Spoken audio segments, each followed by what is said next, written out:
സന്തോഷമാണോ? ഇപ്പം നമ്മൾ ഈ പരിശുദ്ധാത്മാവിനെ വിളിച്ച് പ്രാർത്ഥിച്ചപ്പോൾ എത്ര പേർക്കാണ് ഹൃദയത്തിൽ ഇങ്ങനെ വലിയ ഒരു സന്തോഷം കുതിച്ചുയർന്നത്? എത്ര പേർക്ക് അങ്ങനെ ഒരു സന്തോഷം കിട്ടിയൊന്ന് കരമുയർത്തിയേ.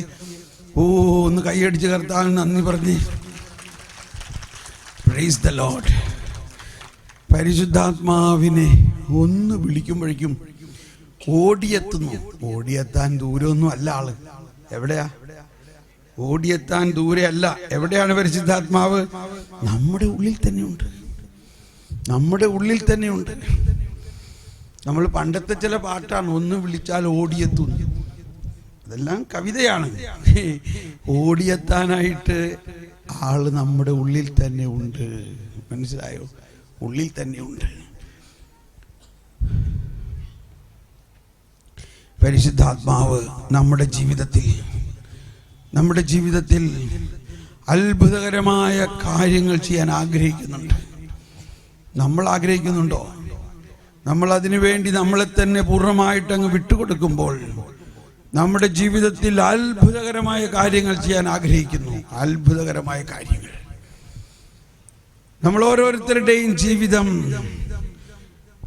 10% കർത്താവിന് കൊടുക്കുകയാണെങ്കിൽ 10% നമുക്ക് കിട്ടും. 100% കൊടുക്കുകയാണെങ്കിൽ 100% നമുക്ക് കിട്ടും.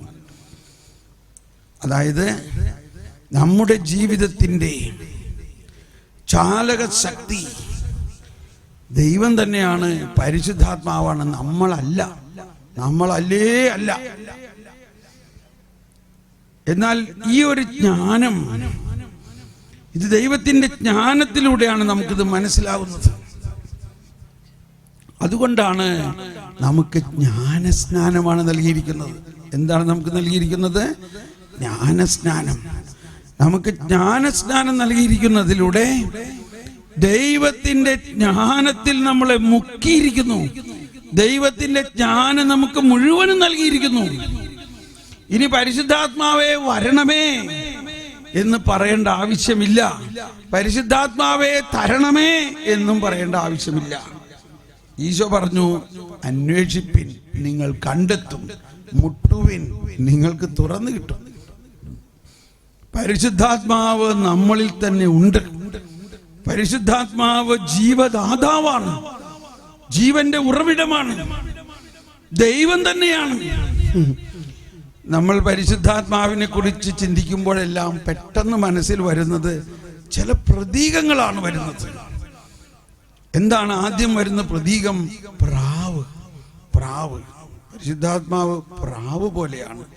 പരിശുദ്ധാത്മാവ് വെള്ളമാണ്. പരിശുദ്ധാത്മാവ് തീയാണ്. ഇതെല്ലാം പരിശുദ്ധാത്മാവ് കാറ്റ് പോലെയാണ്.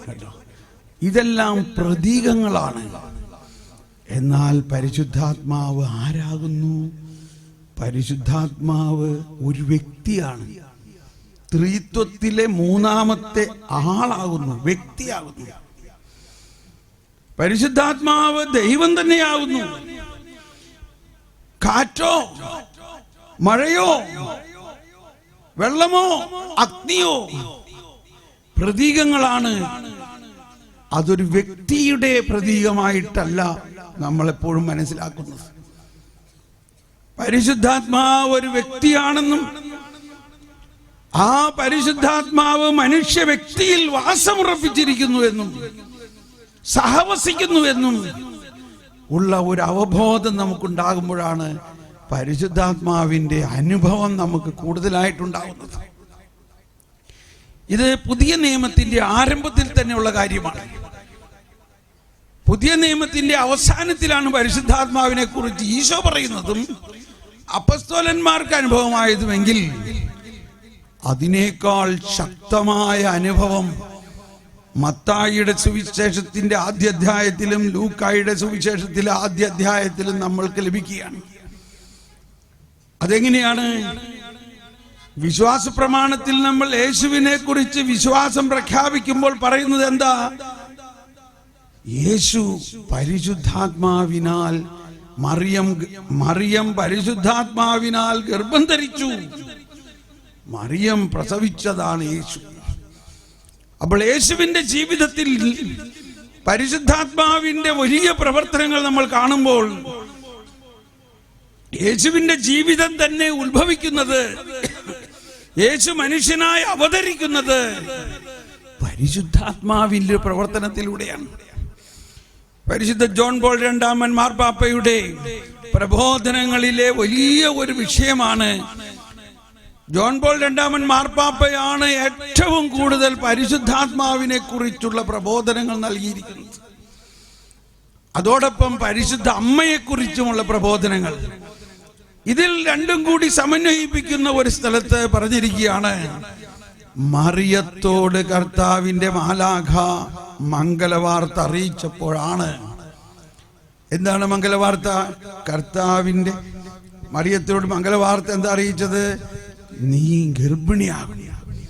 നമ്മളുടെ അടിസ്ഥാനപരമായ ഒരു പ്രാർത്ഥനയാണ്. എന്താണ് നമ്മുടെ പ്രാർത്ഥന? കർത്താവിന്റെ മാലാഖ. എന്താണ് കർത്താവിന്റെ മാലാഖ എന്ന് പറഞ്ഞ പ്രാർത്ഥന? കർത്താവിന്റെ മാലാഖ പരിശുദ്ധ മറിയത്തോടെ വചിച്ചു. പരിശുദ്ധാത്മാവിലൂടെ മറിയം ഗർഭം ധരിച്ചു. ഇതല്ലേ പരിശുദ്ധാത്മാവിന്റെ ഏറ്റവും വലിയ ഒരു പ്രവർത്തനം. എന്നാൽ ഇവിടെ നമ്മൾ മനസ്സിലാക്കേണ്ടത്, പ്രാവാണോ ഗർഭം ധരിപ്പിച്ചത് മറിയത്തിന്? കാറ്റാണോ ഗർഭം ധരിപ്പിച്ചത്? അഗ്നിയാണോ ഗർഭം ധരിപ്പിച്ചത്? മറിച്ച് ഒരു വ്യക്തി, പരിശുദ്ധാത്മാവ് എന്ന വ്യക്തിയാണ് ഗർഭം ധരിപ്പിച്ചത്. ഇവിടെ ജോൺ പോൾ രണ്ടാമൻ മാർപ്പാപ്പ പറയുകയാണ്, മാലാഖ മറിയത്തിനോട് പറഞ്ഞു നീ ഗർഭിണിയാകാൻ പോവുകയാണ് എന്ന് പറഞ്ഞപ്പോ മറിയം, ഇതെങ്ങനെ സംഭവിക്കും? മറിയം പറഞ്ഞു, ഞാൻ ഒരു പുരുഷനെ അറിയില്ലല്ലോ, ഞാനൊരു വ്യക്തിയുമായിട്ട് ഇതുവരെ ഇടപഴകിയിട്ടില്ലല്ലോ, എനിക്ക് വിവാഹത്തിന്റെ ഒരു വ്യക്തിബന്ധം ഉണ്ടായിട്ടില്ലല്ലോ. ഉടനെ മാലാഖ ഉത്തരം പറഞ്ഞു, എനിക്കൊരു വ്യക്തിയെ അറിയാം, ആ വ്യക്തി നിന്റെ മേൽ ആവസിക്കും. ആരാണ് ആ വ്യക്തി? ആരാണ് ആ വ്യക്തി? പരിശുദ്ധാത്മാവ്. പരിശുദ്ധാത്മാവ് നിന്റെ മേൽ ആവസിക്കും. അത്യുന്നതന്റെ ശക്തി നിന്റെ മേൽ ആവസിക്കും. ജോൺ പോൾ രണ്ടാമൻ മാർപ്പാപ്പ പറയാണ്, ഈ നിമിഷത്തിൽ മറിയത്തിന്റെ ആത്മാവിൽ കൃത്യമായ ഒരു ബോധ്യം കിട്ടി. ഓ, പരിശുദ്ധാത്മാവ് എന്ന ഒരു പുരുഷ വ്യക്തി, ഒരു പുരുഷ വ്യക്തി, എ മെയിൽ പേഴ്സൺ എന്റെ ആത്മാവിൽ വസിക്കുകയും എന്നെ ഗർഭിണിയാക്കുകയും ചെയ്യും എന്ന് മറിയം വിശ്വസിച്ചു. Price the Lord. അങ്ങനെ മറിയത്തിന്റെ ഗർഭത്തിൽ പുത്രൻ തമ്പുരാൻ വചനം മാംസമായി യേശു ക്രിസ്തു ഉരുവാക്കപ്പെട്ട പോലെ സഭാപിതാക്കന്മാർ പറയുന്നത്, ഓരോ മനുഷ്യ ഹൃദയത്തിലും, മനുഷ്യ ഹൃദയം മറിയത്തിന്റെ ഗർഭത്തിലായിരുന്നുവെങ്കിൽ ഓരോ മനുഷ്യ ഹൃദയത്തിലും പരിശുദ്ധാത്മാവ് ഗർഭം ധരിപ്പിക്കും. Price the Lord. ഓരോ മനുഷ്യ ഹൃദയത്തിലും പരിശുദ്ധാത്മാവ് ഗർഭം ധരിപ്പിക്കും. ദൈവവചനവും ആത്മാവും കൂടി അങ്ങ് ലയിക്കുമ്പോൾ ആ മനുഷ്യ വ്യക്തിയിലെല്ലാം ക്രിസ്തു ഉരുവാക്കപ്പെടും. അപ്പൊ നമ്മുടെ ദൈവാനുഭവത്തിന്റെ യഥാർത്ഥ ആഴങ്ങളിലേക്ക് നമ്മൾ പോകുമ്പോൾ, നിങ്ങളെല്ലാവരും ധാരാളം ബൈബിൾ കൺവെൻഷനുകളും ധ്യാനങ്ങളും ടെലിവിഷൻ പ്രഭാഷണങ്ങളും എല്ലാം കേട്ടിട്ടുള്ളവരാണ്. അതുകൊണ്ട് ഇനി നമ്മൾ ഉപരിപ്ലവത്തിൽ തലത്തിലല്ല നീങ്ങേണ്ടത്, ആഴമായ ബോധ്യത്തിലേക്ക് നീങ്ങാൻ പോവുകയാണ് നമ്മൾ. അതാണ് ഇന്നത്തെ സന്ദേശമായിട്ട് എന്നോട് പറയുന്നത്, ആഴത്തിലേക്ക് നീങ്ങുക. നമ്മുടെ വിശ്വാസം, നമ്മളെല്ലാവരും വിശ്വാസികളാണ്, അതുകൊണ്ടല്ലേ നമ്മൾ ഇവിടെ വന്നിരിക്കുന്നത്. ഇനി ആ വിശ്വാസത്തിന്റെ ഉള്ളടക്കം, ആ വിശ്വാസത്തിന്റെ ഉള്ളടക്കം എന്താണെന്ന് നമ്മൾ പഠിക്കണം. അത് പഠിക്കണം, അത് പഠന വിഷയമാക്കേണ്ട കാര്യമാണ്. ഒരുപാട് കാര്യങ്ങൾ മനുഷ്യർ പറയുന്നത് കേട്ടാൽ മാത്രം പോരാ, ദൈവം പറയുന്നത് കേൾക്കണം. ദൈവത്തിന്റെ അരുളപ്പാടുകൾക്ക് വേണ്ടി കാതോർക്കണം. ദൈവത്തിന്റെ അനന്തമായ ശക്തി നമ്മളിൽ ഉണ്ട് എന്ന് വിശ്വസിക്കണം. മറിയത്തിന്റെ അഭിവാദനം കേട്ട മാത്രയിൽ മറിയത്തിൽ നിറഞ്ഞ പരിശുദ്ധാത്മാവ് എലിസബത്തിലേക്ക് ചാടി. കണ്ടോ എത്ര പെട്ടെന്നാണ് പരിശുദ്ധാത്മാവ് ആകുന്ന വ്യക്തി പ്രവർത്തിക്കുന്നത്. മറിയത്തിന്റെ അഭിവാദനം കേട്ട മാത്രയിൽ ശിശു കുതിച്ചു ചാടി എന്നാ പറയുന്നത്. എലിസബത്തിന്റെ ഗർഭത്തിൽ ശിശു കുതിച്ചു ചാടി. എലിസബത്ത് പരിശുദ്ധാത്മാവ് കൊണ്ട് നിറഞ്ഞ് പ്രഘോഷിച്ചത് എന്താ? എലിസബത്ത് പ്രഘോഷിച്ചത് എല്ലാവരും ഒന്ന് കരമുയർത്തി ഏറ്റു പറയുക. നീ സ്ത്രീകളിൽ അനുഗ്രഹീതയാണ്, നിന്റെ ഉദരഫലം അനുഗ്രഹീതം. എല്ലാവരും ശബ്ദമുയർത്തി ഒന്ന് ഏറ്റു പറഞ്ഞേ, നീ സ്ത്രീകളിൽ അനുഗ്രഹീതയാണ്, നിന്റെ ഉദരഫലം അനുഗ്രഹീതം. തുടർന്ന് പറയുകയാണ്, എന്റെ കർത്താവിന്റെ അമ്മ എന്റെ അടുത്ത് വരാനുള്ള ഈ ഭാഗ്യം എനിക്ക് എവിടെ നിന്ന് ഇതാ നിന്റെ അഭിവാദന സ്വരം എന്റെ ചെവികളിൽ പതിച്ചപ്പോൾ ശിശു എന്റെ ഉദരത്തിൽ സന്തോഷത്താൽ കുതിച്ചു ചാടി. കർത്താവ് അരുളി ചെയ്ത, എല്ലാവരും ശബ്ദമുയർത്തി കരമുയർത്തി ഏറ്റു പറഞ്ഞേ, കർത്താവ് അരുളി ചെയ്ത കാര്യങ്ങൾ നിറവേറുമെന്ന് വിശ്വസിച്ചവളെ ഭാഗ്യവതി. Praise the Lord. ഇതാണ് നമ്മളോട് കർത്താവ് പറയുന്നത്. നമ്മൾ വിശ്വസിക്കുന്നുണ്ട്, പക്ഷേ എന്തൊക്കെയാ നമ്മൾ വിശ്വസിക്കുന്നത്? നമ്മൾ കുറെ ആളുകൾ പറയുന്ന കാര്യങ്ങൾ വിശ്വസിക്കുന്നുണ്ട്. കർത്താവ് അരുളി ചെയ്ത കാര്യങ്ങൾ സംഭവിക്കും എന്ന് വിശ്വസിക്കണം. കർത്താവ് അരുളി ചെയ്ത കാര്യങ്ങൾ സംഭവിക്കും. അങ്ങനെയാണ് നമ്മുടെ വിശ്വാസം വർദ്ധിക്കുന്നത്. പരിശുദ്ധ അമ്മയുടെ ഈ ഒരു വിശ്വാസമാണ് നമ്മളെല്ലാവരുടെയും വിശ്വാസം. അമ്മ മക്കൾക്ക് കൊടുക്കുന്നത് ഇതാണ്. അമ്മയിൽ നിന്ന് മക്കൾ സ്വീകരിക്കുന്നത് ഇതാണ്.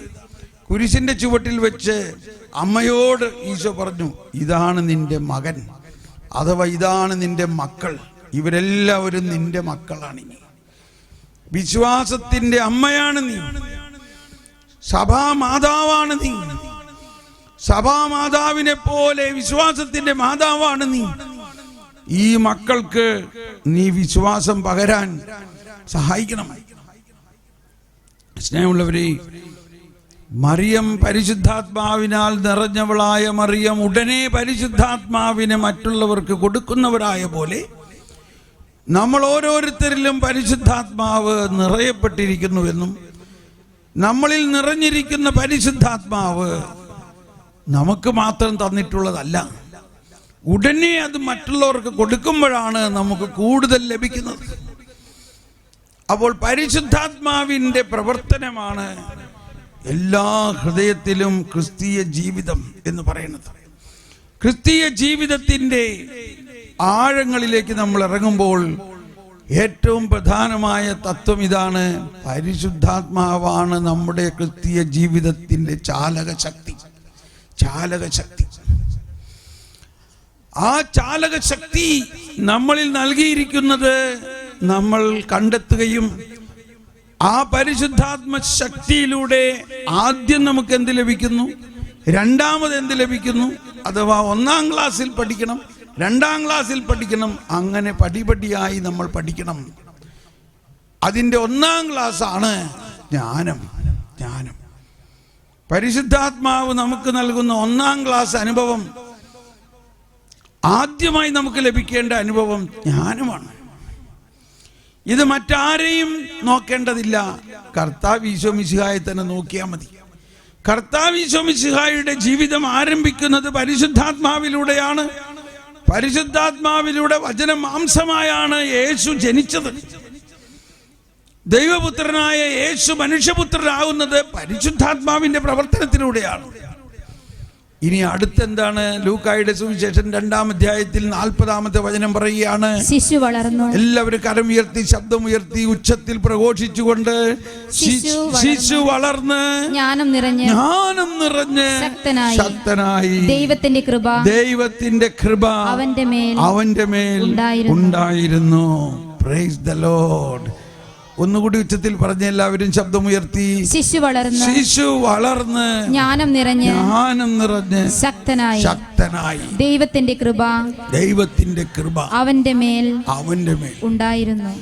അപ്പൊ യേശു എന്ന ശിശു വളരുന്നത് എങ്ങനെയാണ്? യേശുവിന്റെ മാതാപിതാക്കൾ ആ ശിശുവിനെ എങ്ങനെ വളർത്തി? ജ്ഞാനം നിറഞ്ഞ് ശക്തനായി. സ്നേഹമുള്ളവരെ, നമ്മളെല്ലാവരും മാതാപിതാക്കളാണെങ്കിൽ നമ്മുടെ മക്കൾക്കും നമ്മൾ ആദ്യം കൊടുക്കേണ്ടത് ഇതാണ്, ജ്ഞാനം. മക്കളായ നമ്മൾ, കുഞ്ഞുമക്കളെ നിങ്ങൾ ശ്രദ്ധിക്കണം. നമ്മൾ ആദ്യം പ്രാർത്ഥിക്കേണ്ടത് എന്തിനു വേണ്ടിയാണ്? ജ്ഞാനത്തിന് വേണ്ടി പ്രാർത്ഥിക്കണം.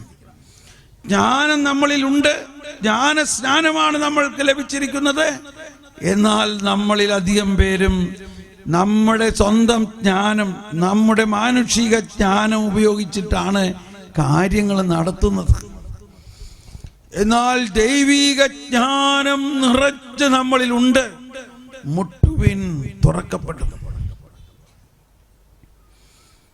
ഇന്നു മുതൽ അതിരാവിലെ എണീറ്റാൽ ഇങ്ങനെ ഒരാശയത്തിൽ പ്രാർത്ഥിക്കാൻ പഠിക്കണം.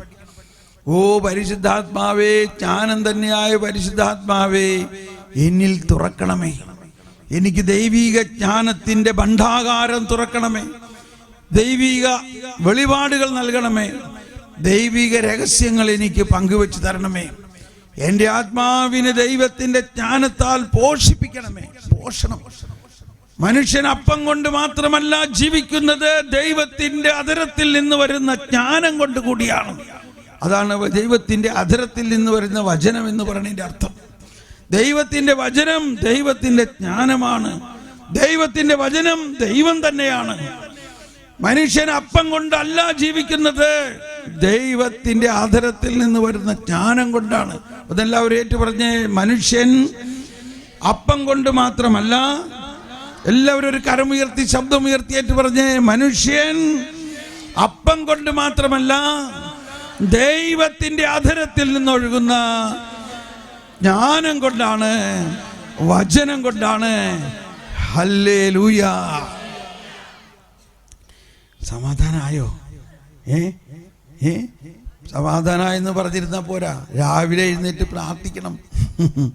നമ്മുടെ കുടുംബത്തില് ഒരുപാട് പ്രശ്നങ്ങളുണ്ട്, ഇല്ലേ? ഉണ്ടോ ഇല്ലയോ? ഈ പ്രശ്നങ്ങളുടെ എല്ലാം ഒരു കാരണം എന്താ?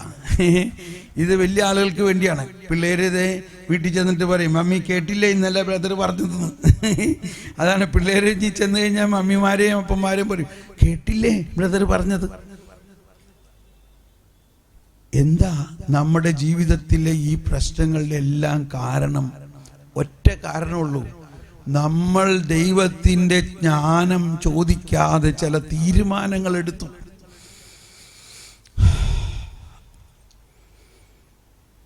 ദൈവത്തിനോട് ചോദിക്കാതെ, ദൈവത്തിന്റെ ജ്ഞാനം തേടാതെ, ദൈവത്തിന്റെ ജ്ഞാനത്തിന് വേണ്ടി പ്രാർത്ഥിക്കാതെ നമ്മുടെ ഈ മണ്ണാങ്കട്ട ബുദ്ധി എന്ന് പറഞ്ഞാൽ മനുഷ്യൻ മണ്ണാങ്കട്ടയിൽ നിന്നാണല്ലോ ഉണ്ടാക്കിയത്, അർത്ഥത്തിലാണ്. ഈ മണ്ണിന്റെ ചിന്ത, ഈ ലൗകിക ചിന്ത, ഈ ലൗകിക ജ്ഞാനം ഉപയോഗിച്ചുകൊണ്ട് കുറെ തീരുമാനങ്ങൾ എടുത്തു. പെട്ടെന്ന് നോക്കുമ്പോൾ ഇത് പെട്ടെന്ന് ശരിയാവും. ഒരാൾ ചോദിച്ചു, അതെ ഇയാള് ഫോറിനിൽ നിന്ന് വന്നേക്കാല്ലേ, അല്ലെങ്കിൽ ഇയാൾ റിട്ടയർമെന്റ് ആയി കാശുണ്ടല്ലോ, ആ കാശ് നമുക്ക് ഒരു 3 മാസത്തേക്ക് മറിക്കുകയാണെങ്കിൽ ഡബിൾ ആക്കി തരാം. അപ്പൊ നോക്കുമ്പോ നല്ല ഐഡിയ ആണല്ലോ. 5 ലക്ഷം രൂപ 10 ലക്ഷം രൂപ നമ്മുടെ ബാങ്കിലിട്ടാൽ ഇത്ര പലിശയല്ലേ കിട്ടുള്ളൂ. ഇയാൾക്ക് കൊടുക്കുകയാണെങ്കിൽ 6 മാസം കൊണ്ട് അത് ഡബിളാക്കി തരുന്നു. ദൈവത്തോട് ചോദിച്ചില്ല, അതിനൊന്നും സമയമില്ല, വേഗം ഡബിളാക്കാനാണ്. അങ്ങനെ പൈസ എടുത്ത് കൊടുത്തു. നമ്മളുടെ സുഹൃത്തിനെ പോലെ എല്ലാ ദിവസവും വീട്ടിൽ വന്ന് ഒരുമിച്ച് ചായ കുടിക്കുന്ന, ഒരുമിച്ച് ഭക്ഷണം കഴിക്കുന്ന നല്ലൊരു സുഹൃത്ത്. അതിന്റെ പേരിൽ എഴുതിയൊന്നും മേടിച്ചില്ല, ഒരു ചീട്ട് പോലെ എഴുതി മേടിച്ചില്ല. ഇത്ര രൂപ കടമായിട്ട് തന്നോ അതൊന്നും മേടിച്ചില്ല. നമ്മുടെ സ്വന്തം ആള്. കാശ് കിട്ടി ഒരാഴ്ച കഴിഞ്ഞോടെ ഈ ആളെ കാണാനില്ല നാട്ടിൽ. ഇയാൾ എവിടെ പോയി? കുറച്ചു മാസം കഴിയുമ്പോഴേക്കും ഡബിളാക്കി വരുമെന്ന് വിചാരിച്ചിട്ട് ആളെ കാണാനേ ഇല്ല. ഡബിള് പോയിട്ട് ഉള്ളത് പോലും ഇല്ലാണ്ടായി. ദൈവമേ, ഞാൻ എന്തോരം നാള് കഷ്ടപ്പെട്ടുണ്ടാക്കിയ പൈസയാണ് ഇത് മുഴുവനും പോയല്ലോ എന്ന് പറഞ്ഞുകൊണ്ട് ഇയാൾക്ക് പ്രമേഹമായി, ഇയാൾക്ക് ബ്ലഡ് പ്രഷറായി, ഇയാൾക്ക് ഹാർട്ടിന് പ്രശ്നമായി, രോഗമായി. എന്താ ഇതിൻ്റെ എല്ലാം കാര്യം?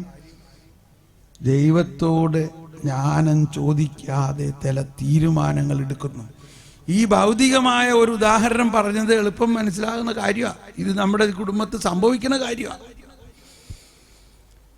കർത്താവ് ജ്ഞാനസ്നാനം നൽകിയത് ദൈവത്തിന്റെ ജ്ഞാനം അനന്തമായി നമുക്ക് നൽകിക്കൊണ്ട് ദൈവത്തിന്റെ ജ്ഞാനത്തിൽ നിറഞ്ഞ ഒരു ജീവിതം നമുക്ക് നയിക്കാൻ വേണ്ടിയിട്ടാണ്. നമ്മൾക്ക് പഴയ നിയമത്തിലും അങ്ങനെയുള്ള വ്യക്തികളെ കാണാം, ജ്ഞാനികളായിട്ടുള്ള വ്യക്തികൾ. ജൂഡിത്ത്, എസ്തർ, ഇവരൊക്കെ ദൈവത്തിന്റെ ജ്ഞാനത്തിലൂടെ പ്രവർത്തിച്ചത് കാണണം. പുതിയ നിയമത്തിലെ എല്ലാ വിശുദ്ധന്മാരുടെ ജീവിതം നോക്കുകയാണെങ്കിൽ എല്ലാവരും ദൈവത്തിന്റെ ജ്ഞാനത്തിലൂടെയാണ് ജീവിതം നയിച്ചത്.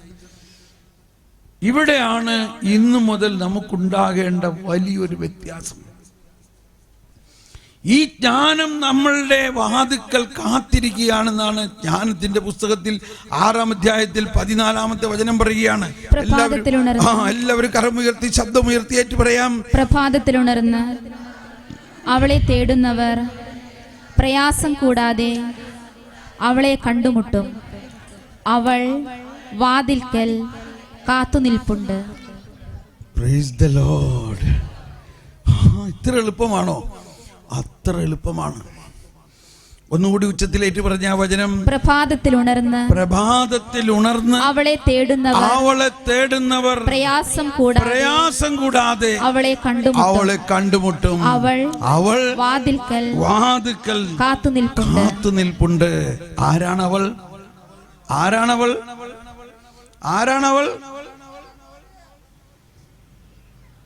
ജ്ഞാനം. ഒന്ന് പറഞ്ഞേ, ആരാണവൾ? ജ്ഞാനം. ഇങ്ങനെ പ്രാർത്ഥിക്കും. പരിശുദ്ധാത്മാവേ, ഞങ്ങളിൽ ജ്ഞാനം തുറക്കണമേ. ശാന്തമാകുക. പരിശുദ്ധാത്മാവേ, ദൈവത്തിന്റെ ജ്ഞാനം ജ്ഞാനസ്നാനത്തിലൂടെ ഞങ്ങൾക്ക് ലഭിച്ചിരിക്കുന്നത് എല്ലാ ദിവസവും തുറക്കണമേ. നാളെ രാവിലെ പ്രഭാതം എന്ന് പറഞ്ഞാൽ എത്ര മണിക്കാണ്? നിങ്ങൾ കടപ്പുറത്തുള്ളവരൊക്കെ 3 മണിക്ക് 4 മണിക്കൊക്കെ എണിക്കണവരായിരിക്കും അല്ലേ? ഒരു 4 മണിക്ക് ഞാൻ എണിക്കും. നമുക്ക് ഒരുമിച്ച് പ്രാർത്ഥിക്കാം. നാളെ 4 മണിക്ക് ഞാൻ എണിക്കണോടൊപ്പം നിങ്ങൾ എത്ര പേര് എണിക്കാൻ തയ്യാറാണ്? നിങ്ങൾ എണിറ്റാൽ മതി. ഞാൻ നിങ്ങളുടെ ആത്മാവിലൂടെ ഞാൻ നിങ്ങളെ എണിപ്പിക്കാം. റെഡിയാണോ? നാളെ ഞാൻ 4 മണിക്ക് എണിക്കുമ്പോൾ നിങ്ങളും എണിക്കാൻ തയ്യാറുള്ളവരൊന്ന് കരമുയർത്തുക. നിങ്ങൾ എത്ര പേര് നാളെ 4 മണിക്ക് എണിറ്റ് പ്രാർത്ഥിക്കും? കരമുയർത്തി കൈയൊന്ന് വീശി കാണിച്ചേ. Very good. കൈ ഉയർന്നു നിൽക്കട്ടെ, ഉയർന്നു പിടിക്കുക. നാളെ 4 മണിക്ക് എണിറ്റ് ജ്ഞാനത്തിന് വേണ്ടി നമ്മൾ പ്രാർത്ഥിക്കാൻ പോവുകയാണ്. ഞാൻ പ്രാർത്ഥിക്കും നിങ്ങൾക്ക് വേണ്ടി, കേട്ടോ? എന്താണ് ഞാനിപ്പോ പ്രാർത്ഥിക്കാൻ പോവുകയാണ്? കർത്താവായ യേശുവേ, പരിശുദ്ധാത്മാവേ, നാളെ വെളുപ്പിന് 4 മണിക്ക് ജ്ഞാനം ഞങ്ങളുടെ വാതിക്കൽ മുട്ടുമ്പോൾ ഞങ്ങൾ രാവിലെ തന്നെ എണീറ്റ് ജ്ഞാനത്തിന് വേണ്ടി പ്രാർത്ഥിക്കാൻ ഞങ്ങളെ അനുഗ്രഹിക്കണമേ. Praise the Lord. ഒന്നുകൂടി വായിക്കാം. പ്രഭാതത്തിലുണർന്ന് അവളെ തേടുന്നവർ പ്രയാസം കൂടാതെ അവളെ കണ്ടുമുട്ടും. അവൾ വാതിൽക്കൽ കാത്തുനിൽപ്പുണ്ട്. അവൾ വാതിൽക്കൽ കാത്തുനിൽപ്പുണ്ട്. ഇതുകൊണ്ടാണ് കർത്താവ് ഈശോ മിശിഹാ തന്നെ ദൈവമായിട്ട് പോലും പ്രഭാതത്തിൽ ഉണർന്ന് അതിരാവിലെ കടപ്പുറത്തേക്ക് പോയി പ്രാർത്ഥിക്കുമായിരുന്നു, വിജനദേശത്ത് പോയി പ്രാർത്ഥിക്കുമായിരുന്നു. അപ്പൊ നമ്മൾ മനസ്സിലാക്കേണ്ടത്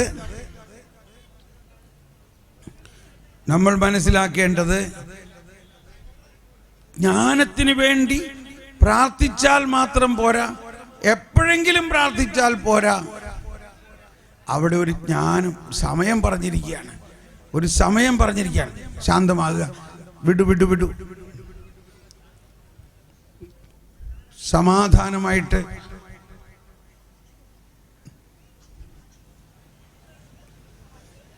ഓക്കെ. എല്ലാവരും ഒന്നും കൂടി ഏറ്റു പറഞ്ഞേ. പ്രഭാതത്തിൽ ഉണർന്ന് അവളെ തേടുന്നവർക്ക് പ്രയാസം കൂടാതെ അവളെ കണ്ടുമുട്ടും. അവൾ വാതിൽക്കൽ കാത്തുനിൽപ്പുണ്ട്. സ്നേഹമുള്ളവരെ, നമ്മുടെ ജീവിതത്തിൽ ഒരു പുതിയ അധ്യായം ആരംഭിക്കാൻ പോവുകയാണ്. നിങ്ങൾ ഒരു ദിവസം ഇങ്ങനെ ഒന്ന് പ്രാർത്ഥിക്കാൻ തുടങ്ങുമ്പോഴേ നമ്മളുടെ ഉള്ളിൽ നിന്നും ഈ ജ്ഞാനസ്നാനത്തിൻ്റെ ഉറവയാണത്, ഒരു ഫൗണ്ടൻ. ആ ഉറവ അങ്ങ് പൊട്ടി വിടർന്ന് നമ്മൾക്ക് വലിയ ജ്ഞാനം കിട്ടാൻ ആരംഭിക്കും. ഈ ജ്ഞാനം കിട്ടിക്കഴിയുമ്പോഴാണ് ദൈവവചനം തന്നെ നമുക്ക് മനസ്സിലാവുകയുള്ളൂ. അപ്പോൾ ഇവിടെ ഈ ഈശോയുടെ ജീവിതത്തിൽ തന്നെ നമ്മൾ പഠിക്കണം. ചെറുപ്രായത്തിൽ കണ്ടോ, സുവിശേഷത്തിൽ ഈശോയുടെ ജീവിതത്തെക്കുറിച്ച് പറഞ്ഞിരിക്കുന്ന കാര്യമാണിത്. ഇതൊരു കഥയല്ല, ഇത് സത്യമാണ്. ശിശു ജ്ഞാനം നിറഞ്ഞ് ശക്തരായി. നമ്മളെല്ലാവരും കുഞ്ഞുങ്ങളുള്ളവരാണ്. നമുക്ക് ഈ കുഞ്ഞുങ്ങളെ കുറിച്ച് വലിയ ആവലാതിയാണ്. ഇവരെങ്ങനെ വളരും, ഇവരെന്ത് പഠിക്കും? ഇവരോരോ ദിവസം 2-3 വയസ്സാകുമ്പോഴേക്കും ഇവർ മൊബൈൽ ഫോണും അതുമൊക്കെ എടുത്തുകൊണ്ട് എന്തൊക്കെ കാണാൻ തുടങ്ങണില്ലേ? നമുക്കൊന്നും മനസ്സിലാകുന്ന പോലുമില്ല. ഇതാണ് ഇന്നത്തെ കാര്യം. അപ്പൊ എന്ത് വേണം? ദൈവമേ, ഈ മക്കൾക്ക് ജ്ഞാനം കൊടുക്കണേ. ഇനിയുള്ള കാലഘട്ടത്തിൽ ഈ ലൗകിക ജീവിതം കൂടുതൽ ശക്തവും കൂടുതൽ പ്രയാസകരവുമായ മേഖലകളിലേക്ക് നമ്മുടെ മക്കളെ കൊണ്ടുപോകാൻ. ലൗകികത കൊടുങ്കാറ്റ് പോലെ അല്ലെങ്കിൽ കാട്ടുതീ പോലെ പടരുകയാണ്. 2, 3, 4 വയസ്സുള്ള കുട്ടികൾ മൊബൈൽ ഫോണിലൂടെ പല കാര്യങ്ങളും കണ്ടുപിടിക്കുകയും പല അശുദ്ധ ചിത്രങ്ങൾ വരെ കാണാൻ തുടങ്ങുകയാണ്. നമ്മൾ എന്ത് ചെയ്യും? പറയും. നമ്മൾ ജോലി ചെയ്യണോ, ഇവരോരോരുത്തരെയും നോക്കിക്കൊണ്ടിരിക്കണോ? അപ്പൊ നമ്മൾ എന്ത് ചെയ്യണം? പരിശുദ്ധാത്മാവേ, ഇവരെല്ലാം നിന്റെ മക്കളാണ്, നീ എന്തെന്നാ ചെയ്യണേ? നീ അവരുടെ അകത്തിരുന്ന് ഇവരെ നയിക്കണം. Price the Lord. ഈശോയുടെ ജീവിതത്തിൽ തന്നെ ഇതാണ് ചെയ്തിരുന്നതെങ്കിൽ പിന്നെ നമ്മൾ അതങ്ങ് അനുകരിച്ചാൽ പോരെ. അപ്പോ വീണ്ടും നമുക്ക് ലൂക്ക 2:40 ഒന്നുകൂടി പറയാം. ശിശു വളർന്ന് ജ്ഞാനം നിറഞ്ഞ്, എല്ലാവരും കരമുയർത്തി ശബ്ദമുയർത്തി ഒരിക്കൽ കൂടി, ശിശു വളർന്ന് ജ്ഞാനം നിറഞ്ഞ് ശക്തനായി ദൈവത്തിന്റെ കൃപ അവന്റെ മേൽ ഉണ്ടായിരുന്നു. ഇത് സ്നാനം സ്വീകരിച്ച നമ്മളെല്ലാവർക്കും ഇതേ വളർച്ച തന്നെയാണ് ദൈവം തരുന്നത്.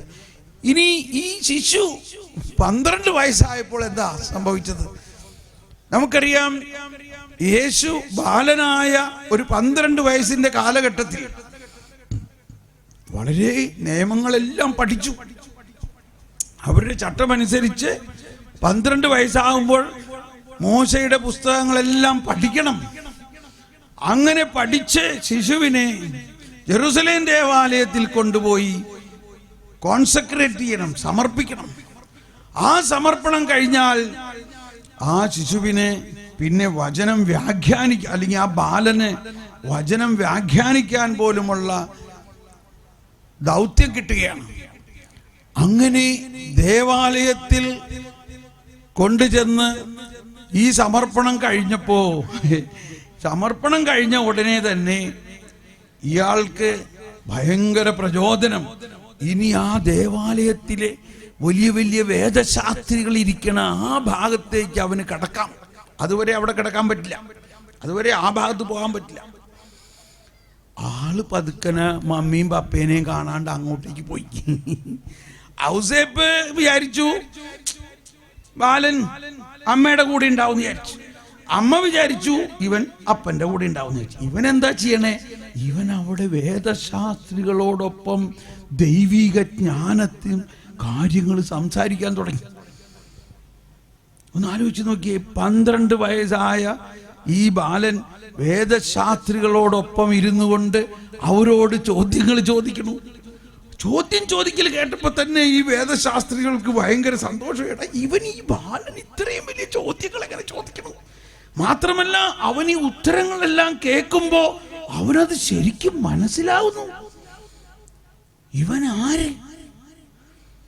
അങ്ങനെ ചില്ലറ സമയമാണോ? 3 ദിവസം. അന്ന് വൈകുന്നേരം ഔസേപ്പും മാതാവും കുറെ ജനങ്ങൾ ഒരുമിച്ച് ഇങ്ങനെ കാരവാനായിട്ട് പോവുകയാണ്. അങ്ങനെ ജെറുസലേമിൽ നിന്ന് ജെറിക്കോയി വരെ ചെന്നപ്പോഴാണ് വൈകുന്നേരമായി.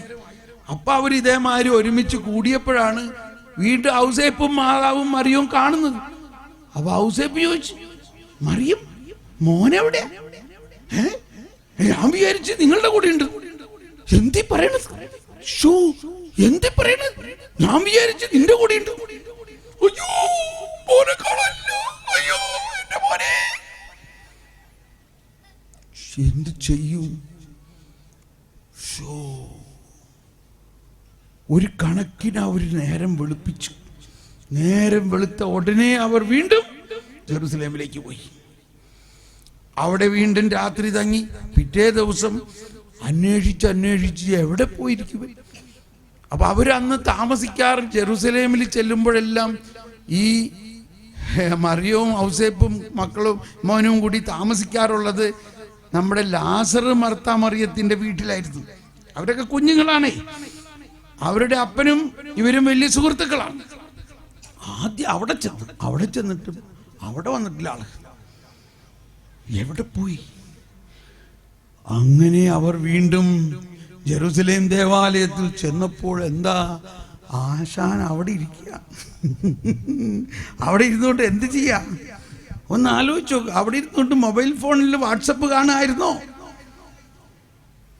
നമ്മുടെ 12 വയസ്സുള്ള പിള്ളേർ എന്തായിരിക്കും ചെയ്യാ പറയും?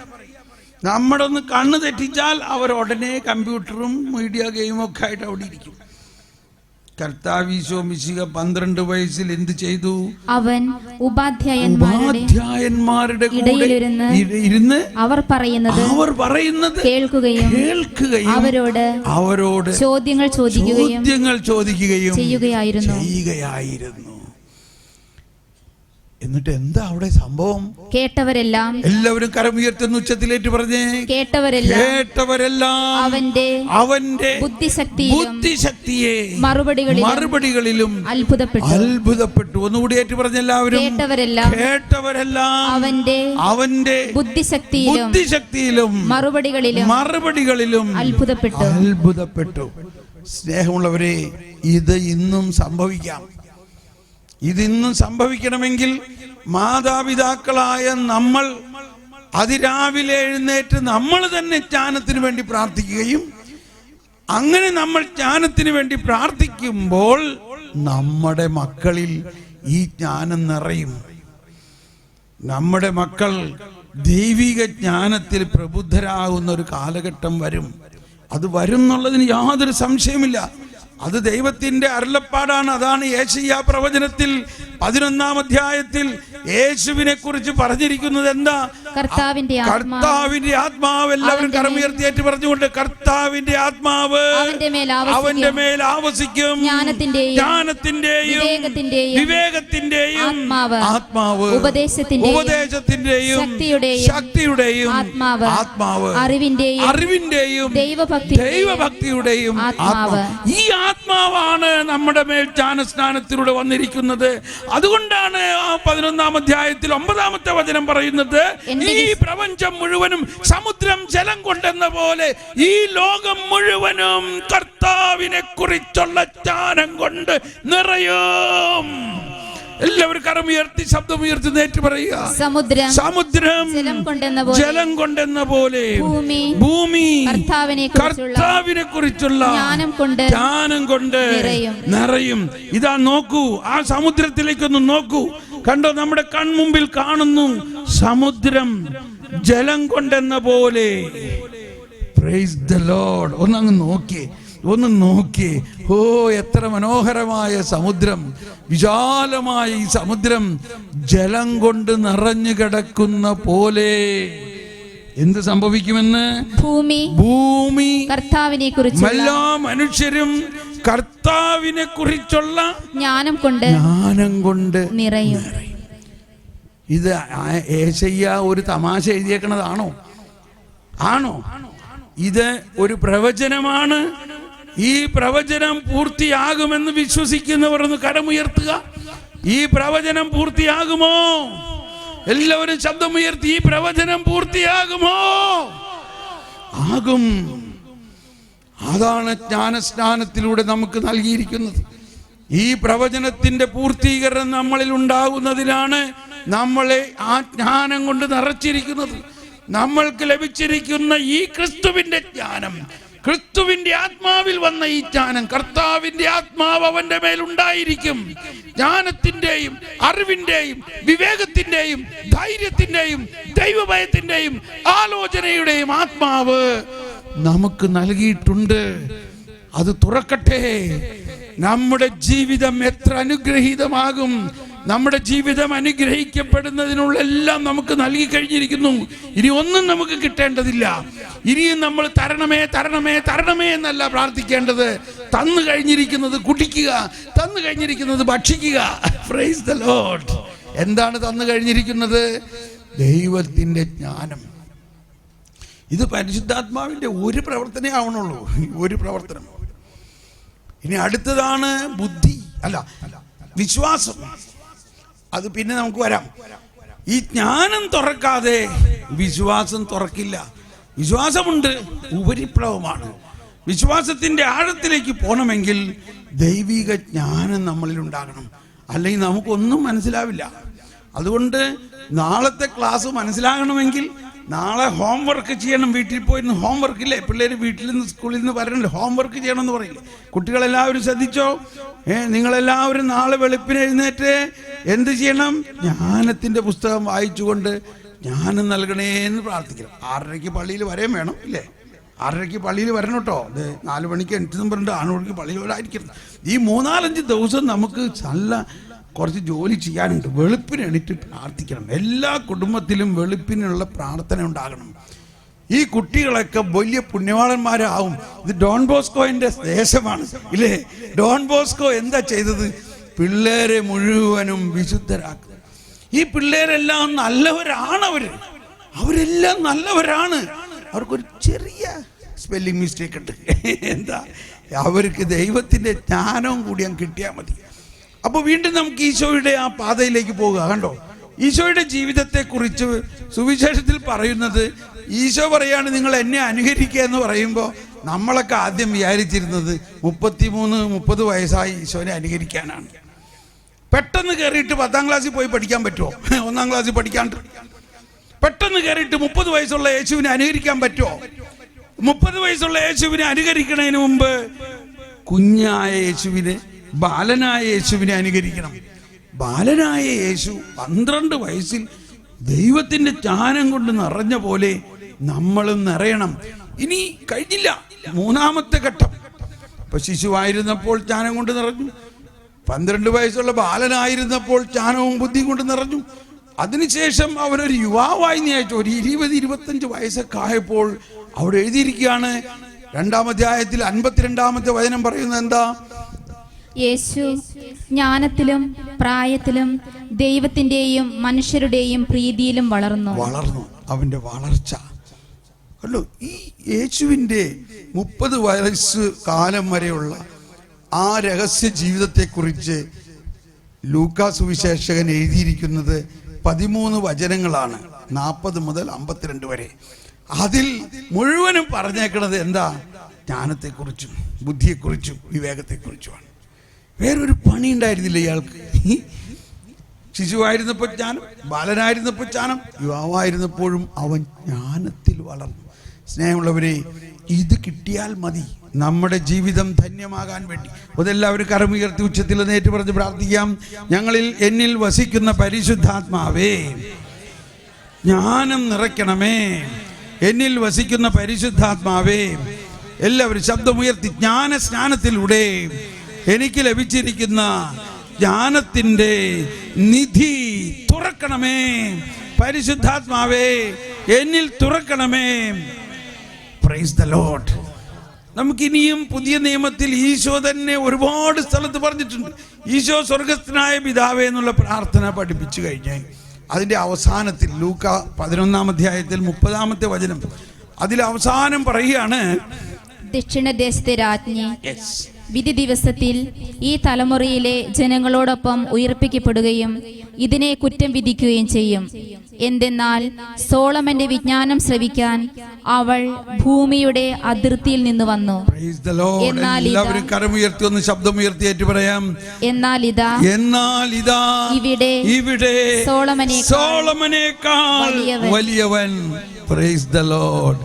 പക്ഷെ ആരും അദ്ദേഹത്തിൻ്റെ അടുത്ത് ജ്ഞാനം തേടി വരുന്നില്ല. ഇതാ ഇവിടെ സോളമനേക്കാൾ വലിയവൻ. ദക്ഷിണദേശത്തെ രാജ്ഞി സോളമന്റെ ജ്ഞാനം കാണാൻ വേണ്ടി എന്തോരം ദേശത്തുനിന്ന് വന്നു. എന്നാൽ ഇതാ ഇവിടെ സോളമനേക്കാൾ വലിയവൻ, ദൈവം തന്നെയായ യേശുക്രിസ്തു, ജ്ഞാനത്തിൻ്റെ മൂർത്തീഭൂരമായ യേശുക്രിസ്തു, പരിശുദ്ധാത്മാവിൻ്റെ ജ്ഞാനം മുഴുവനും നിറഞ്ഞ യേശുക്രിസ്തു നമ്മുടെ അടുത്തുണ്ട്, നമ്മുടെ ഉള്ളിലുണ്ട്. പക്ഷേ അവനോട് ആരും ജ്ഞാനം ചോദിക്കുന്നില്ല.